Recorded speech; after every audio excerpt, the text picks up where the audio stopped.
Ho ho buddies, welcome to Borderline Games. I'm Gareth and this is the Chrono Jotter episode 11. Last time, tragedy has struck. Tama's dead. With her head span all the way around. Who killed Tama? Probably Makoto Asakura, because she's the one that's been weird. Let's find out now. So we're going to do some investigating.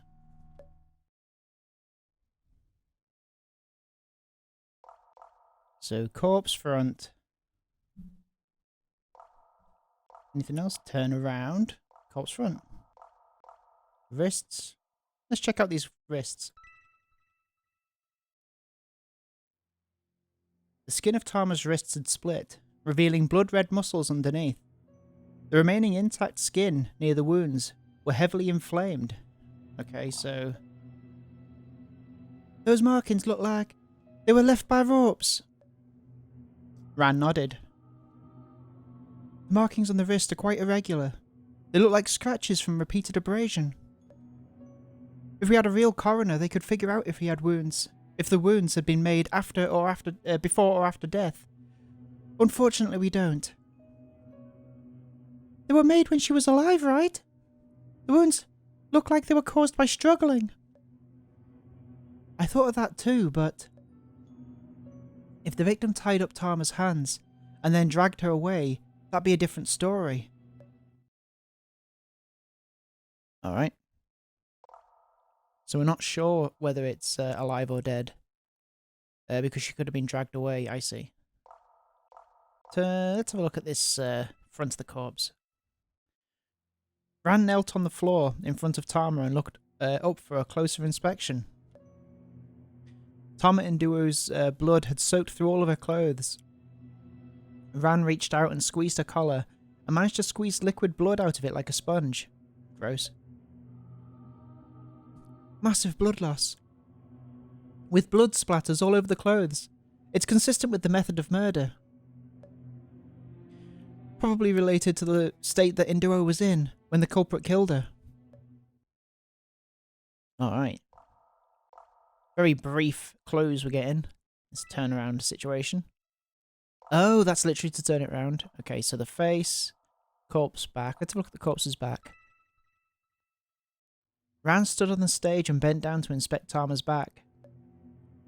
Only the collar of her outfit was soaked in blood. The rest of the traces of blood on her back were all small dot-shaped splatters. So does that mean it was covered? I see, combined with the unbelievable amount of blood on her ventral side, I think I have an idea of what sort of position Induo was in at the time. Ran bent down and continued inspecting Tama's corpse with the waist on down. From the waist on down. Huh? What's this? She reached out and touched the area under Tama's waist, just a bit above her buttocks. There was some moisture there. Ran pulled her hand back and smelled it. Okay. The smell of grass, thank God. Plants for sure. Wow, Ran-chan really is a dog person, huh? You might as well drop the person part, if that's the metaphor you're going with. Ran stood up mentally, reconstructing the position that Tama must have died in. Alright. Face. Ran stood behind Tama, but despite this, she was looking right into Tama's face. The discrepancy left her very uncomfortable. Thank goodness her eyes are closed. Otherwise, I'd be even more nervous about taking a look at her. Tama's hair was wet with rain, and the tail end of both her eyebrows showed signs of abrasion, as well as clear bruising. Ran her hands up and down the marks on Tama's face and felt a granular texture under her finger. Oh, so that's how it is. What is that? Sphenoid bone fracture, and based on the touch/feel, probably a radial fracture. Professor Ran, I have a question. Since when was I a Professor Ran, anyways? What's a spheroid bone? Alright, like a sphere. Ran tapped Aya's face. in the area between the sides of her forehead and the outer ends of her eyebrows. That part of the skull is the sphenoid bone. Don't bother to write it down. Just know it's a thing. Will it be on the test, Professor? Fuck off. It's a bit harsh. She's just trying to lighten the mood.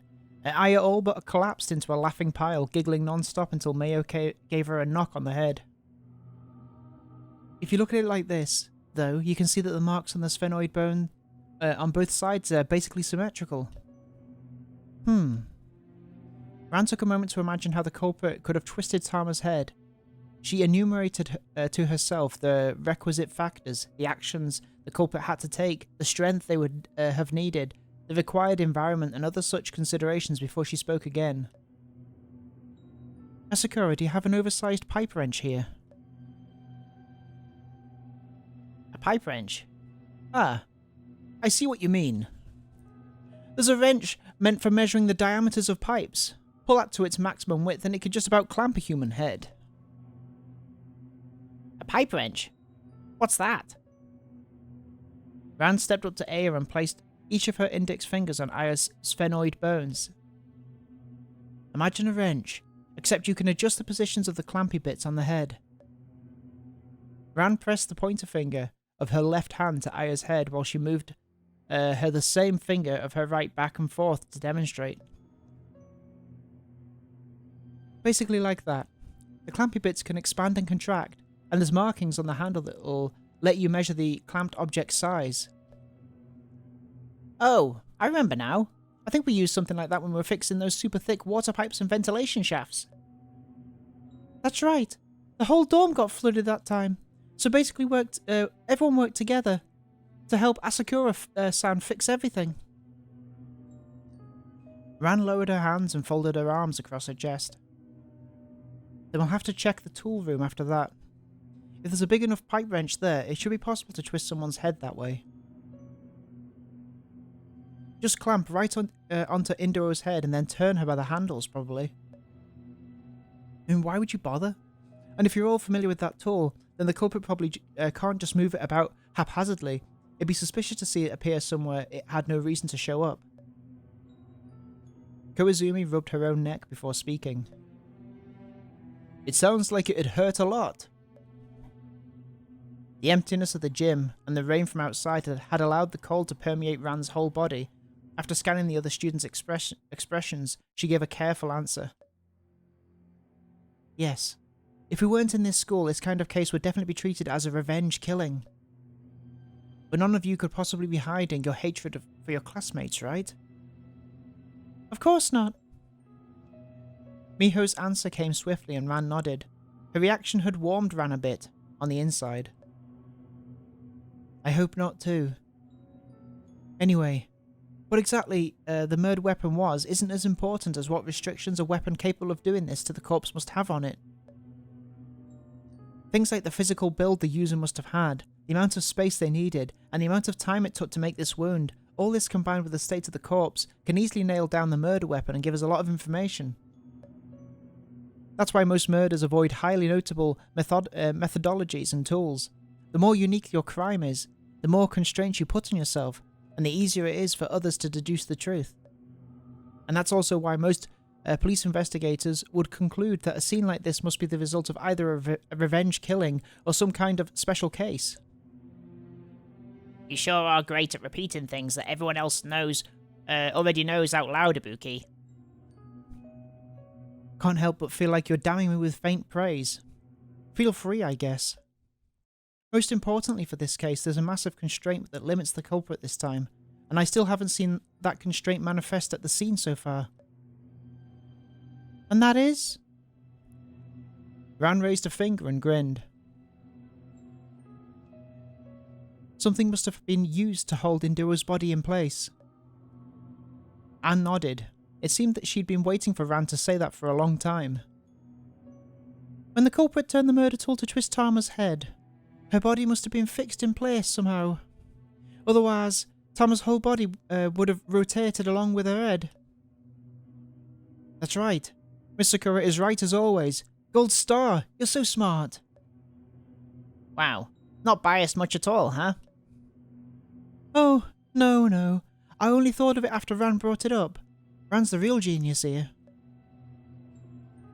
Well, everything I learned from you, Ms Sakura. So you're the actual genius here. Yes, you're all geniuses. Can we just move on already? Anything else that needs to be said about the murder implement? Actually, that's it. There must have been some sort of body affixing thing, but there's nothing like that around here, so the corpse must have been moved here.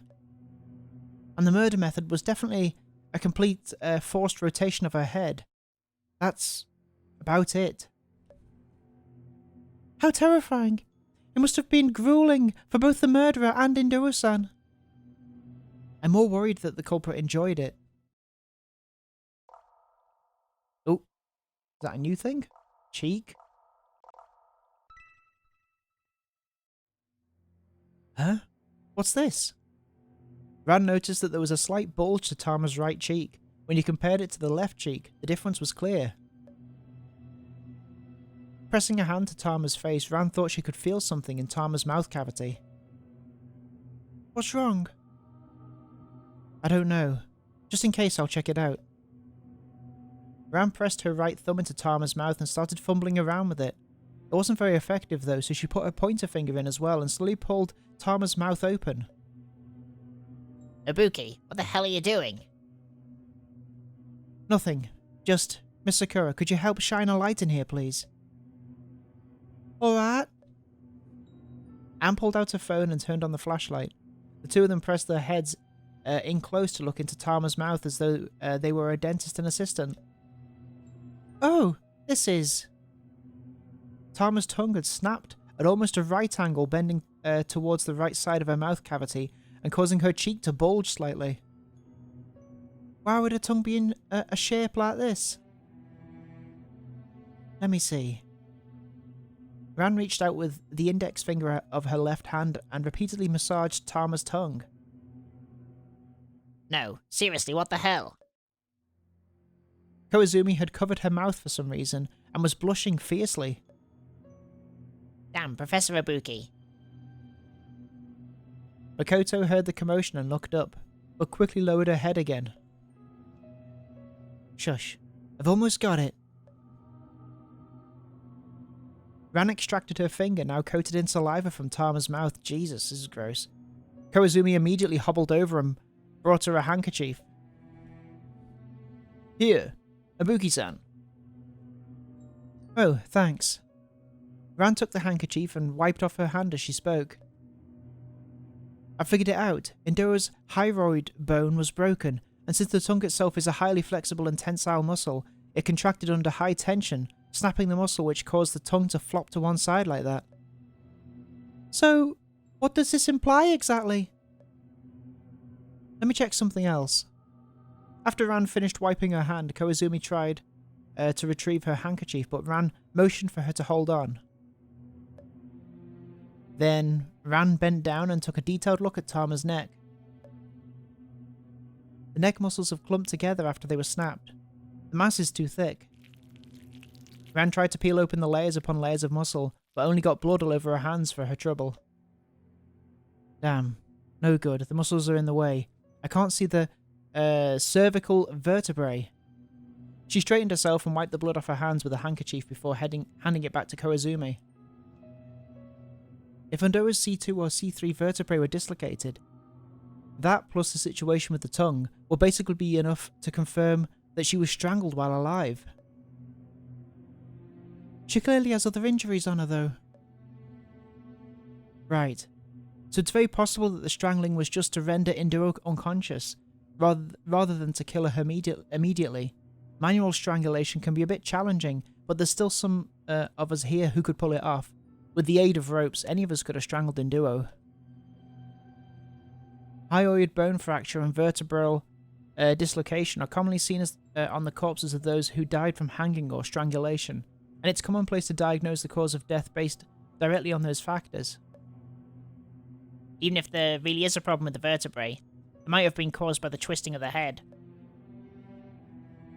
That would leave completely different markings from that of the strangulation.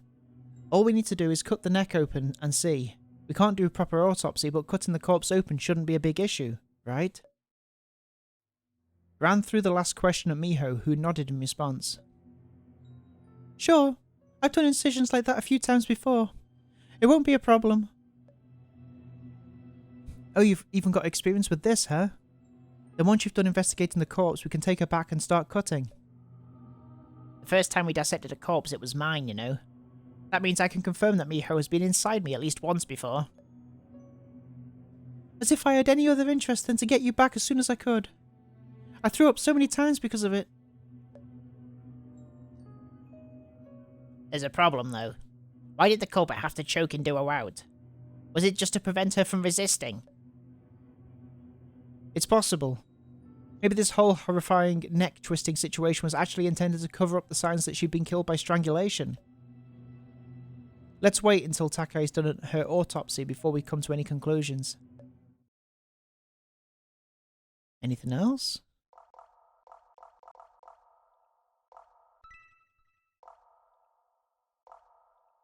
Oh, boots.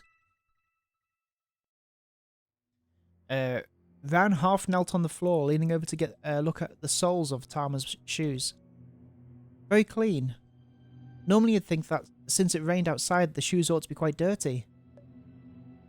She straightened herself and picked a boot up by the sole. She felt something soft and wet in the palm of her hand. She looked at it. She couldn't tell exactly what it was, other than that it definitely wasn't mud. It's green? It was greenish and slightly rough. Not what this means, but... Not what this means. Don't know what this means, maybe?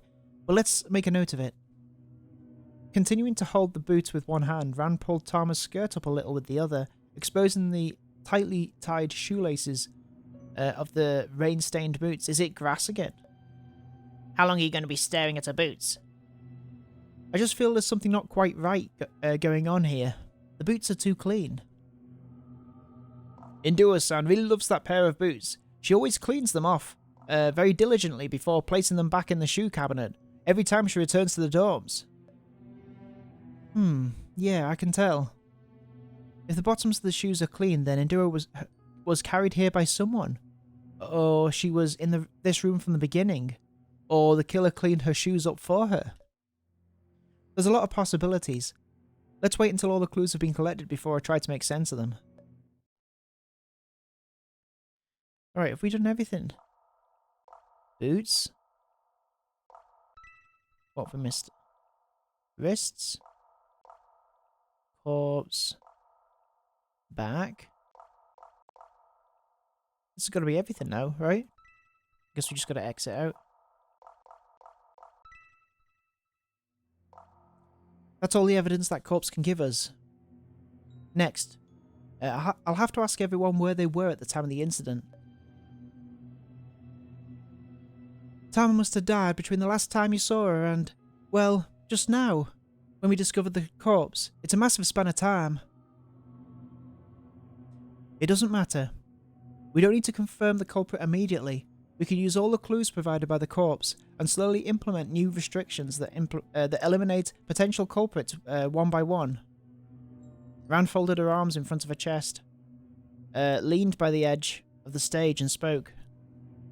I'll start. After Induo and I split up, I went to the music room and visited Aya. Then I returned to the dorms and stayed with Ms Sakura for a while. After that, I went downstairs and had tea with Yuruno and the others. No. Wait, there's a hidden assumption you're smuggling in there, which is that you and Induo actually split... which is that you and Induo actually split up at all. For all we know, you killed her right then and there. And then used her phone to text Sakura. Ran saw that Asakura was staring at her, head tilted in an unsettling way, out from under the shadows cast by the messy strands of her hair. Damn, that's terrifying. It's possible, but once I split up with Induo, I immediately moved on. The time between my visits to Aya and Ms Sakura wasn't very long, and it wouldn't have been enough time for me to kill her. But I don't have exact times for when I talked to her anyway. If you really don't trust me, feel free to extend the timeline all the way back to when I left with Induo after the end of the barbecue in the first place. Furthermore, let's make a note of when Asakura received the text from Induo's cell phone, as well. That will serve as an important reference whether or not it is sent back by the culprit. Ran spoke calmly and with confidence, less because she was trying to prove her innocence to Sai, and more because she really wanted to get Asakura's piercing gaze off her back. Anyways, this is the first step. Let's take it slowly. I'm sure my suspicion will be dispelled in time. Sai nodded and gestured at her to continue speaking. It's your turn now, everyone. Let's talk to Anne first. After lunch, I rested at the observation deck by myself until Ran came to see me. After we finished conversing, we went downstairs, where we ran into Sai and Makato. After that, we had tea together in the kitchen. There's no way Ms Sakura is the culprit. I mean, I don't have an alibi for any part of the period before you came back to see me, Ran. Oh, right. Hinata Kawazumi? After eating lunch, I went directly to the nurse's office because my feet were uncomfortable. I found the medicine that Takai-san had previously mentioned to me. I rested there the whole time after the medicine was applied. I even got to see Ibuki-san and Induro-san there. And Induro even helped apply the medicine for Kawazumi-sensei. After resting there for a while, I headed back into the dorms. That's where I've been up until now. Kawazumi-sensei couldn't possibly have done it, right? The injuries to her feet are very real. She can hardly even walk by herself. At the least, she's easily the least suspicious.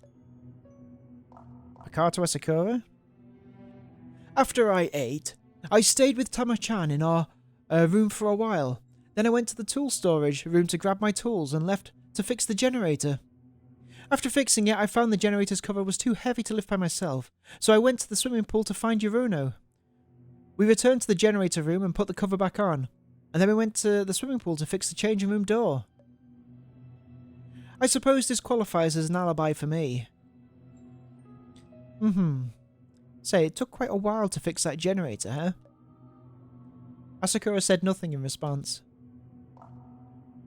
I guess she's like the red herring. After we ate, A and I cleaned up the kitchen. Though shortly after, Ibuki-san and Induro-san showed up together to help as well, so the cleanup went quickly. Afterwards, Aya went to the music room and I went back to my room to do homework, all the way until I heard your voices and came downstairs and met with you all. Finally, of course, we all had tea together. Aya Toyama? After eating, Miho and I cleaned up the kitchen, since we were on duty for the day. Basically, it was exactly like Miho said. And then you and Tama-chan showed up to help, right? Ran nodded. And then I went to the music room to practice, but I ran into Ran again there later. So I'm probably not I'm not that suspicious, right? Aya, you were practicing your guitar in the music room, right? Were you able to practice while the power was out? No, that's a hard one to answer. Yeah, I couldn't actually play my guitar today, so mostly I performed some mental practice. Even though she seems suspicious, I know she only ran out there because she didn't want to be in the same place as Miho, so maybe she really isn't as likely as the culprit as she seems. Since you've spoken to both me and Aya, we'll go ahead and get the body bag. Oh, sure. Bye-bye. Let's continue with the interrogation. We're going to have a recall. I assume we're going to have that before we realise who the murderer is. After I ate, I rested for a bit in the dorm before I headed to this pool for a swim. I was there up until Asakura came to get me. After Asakura found me, we headed to the power room together. I helped her put the cover of the generator back on top of it. Then we brought the toolbox back to the pool and fixed the broken door to the changing room. Then it was back to the dorms to have tea with the rest of you. If there's a point of suspicion here, it'd have to be the time period while I was swimming by myself, but that period overlaps heavily with the span of time during which you claimed you were with Induo, so I feel my suspiciousness is relatively low. Well, so far it looks like nobody's completely free of suspicion. Asakura, once the body bag's here, we'll put the corpse in together. That's what whoever that is said. But I can rank them in order for now, from least to most suspicious. The class president is the least suspicious. After that, it's Miho and Ms Sakura, and then Aya. The two that I'm most suspicious are Asakura and Sai. Come on, just say something. Of course, this only takes into account the alibis. A holistic analysis performed later might cause the order to change again, but let's table that until later. I heard you. That's what Makato said. I think that's Makato, right? Let's wait until we collect all the clues for investigating. We haven't reached the point where we need to pin all of our hopes on pure deductive reasoning and logic yet. Have you finished interrogating everyone? We've brought the body bag. Yeah, we just finished. Sai stepped forward and took the body bag, calling to Asakura. Asakura, come give me a hand. From the other side, Asakura heard Sai's call, stood up and stepped up to the stage. Sai was waiting at the bottom of the stage, holding the body bag on the floor, with its opening face up. Asakura stood behind Tama's back, placed her arms through Tama's armpits, picked her corpse up and slowly deposited it into the bag. From Asakura's perspective, she must be staring right into Indora's face. Creepy. The two of them didn't need to use a lot of effort to steal the corpse into the body bag. Sai picked the body bag up in a princess carry and handed it to Asakura. Then I'll go with Asakura-san to deliver the body and try cutting open her neck to get a better look, as Ibuki-san suggested. I'm coming too, Miho. I'd like to head back to the dorms to organise my thoughts and take some notes. There's so many things to ponder. How about you, Yurono? Sai wiped the dust off her hands as she spoke. I'm gonna do some investigation and see if I can't clear the suspicion from myself. Want to come with me, Ibuki? Forget it. I'm investigating with Ms Sakura. I don't know what I was expecting. Ms Sakura, let's go look for the original scene of the crime, the place where Indora's body was affixed. Sure, let's visit some locations that might have clues along the way as well. I've recorded a new recall point, okay.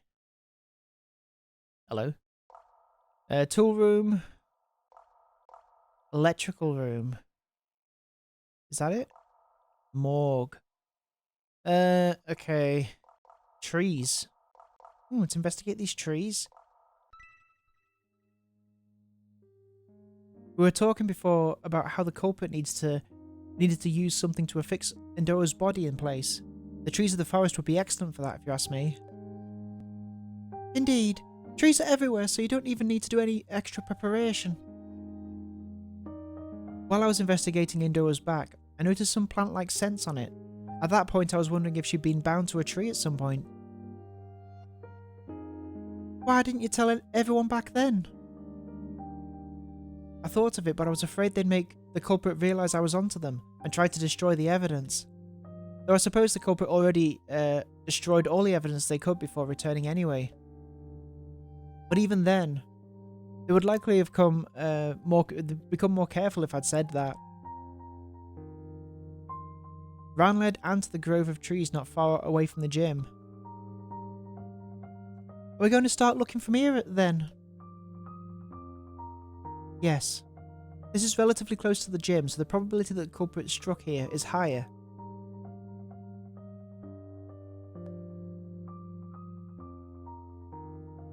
If it was too far away, then the risk of being spotted while carrying Indora to the gymnasium, and the time required to do so, would put too much pressure on the culprit. Our focus will be trying to find a tree with abrasion marks from rope. Anne nodded and allowed Ran to take her hand and lead her into the forest. This time there was no rainstorm, and Ran wasn't dragging her forward with wild abandon. It was just the clean and refreshing air after a bout of rain, and the pleasant sound of grass scrunching under their feet. Anne looked at the silhouette of Ran's back. looking as if she'd thought of something, but I imagine that the emotion she felt was quite different from Rand's. We used to hold hands and take strolls around campsites just like this before. Though in those days it was always Ms Sakura taking the lead.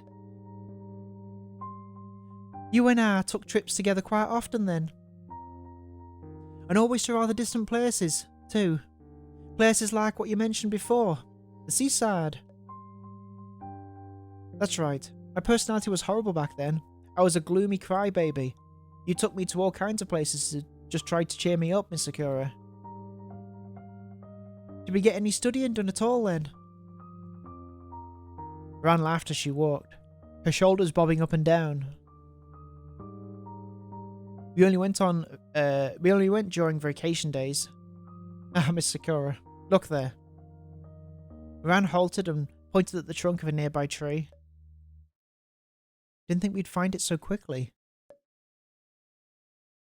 The bark of the upper trunk had been scraped away, exposing the pale white phloem. Other parts closer to the ground, including a region right above the roots, showed the same marks of abrasion. Some of the bark had even come off entirely in large chunks.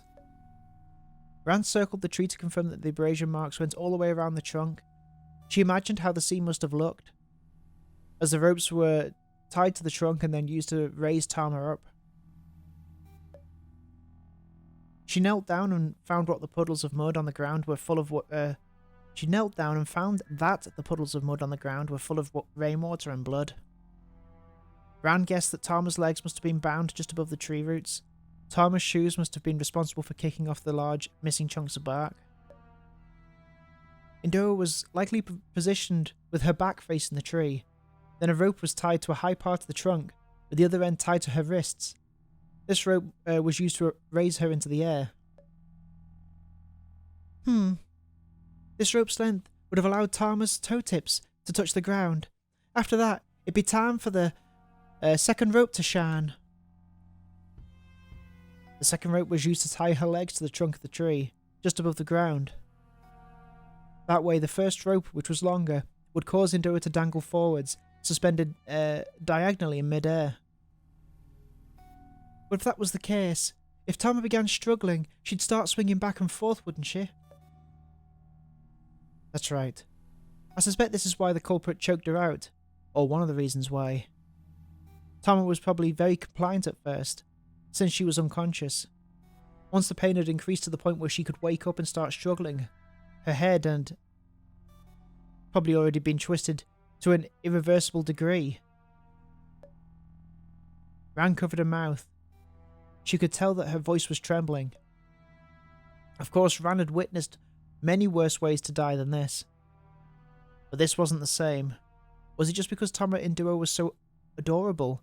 Or was it because of the sheer amount of manual operation required by this murder method?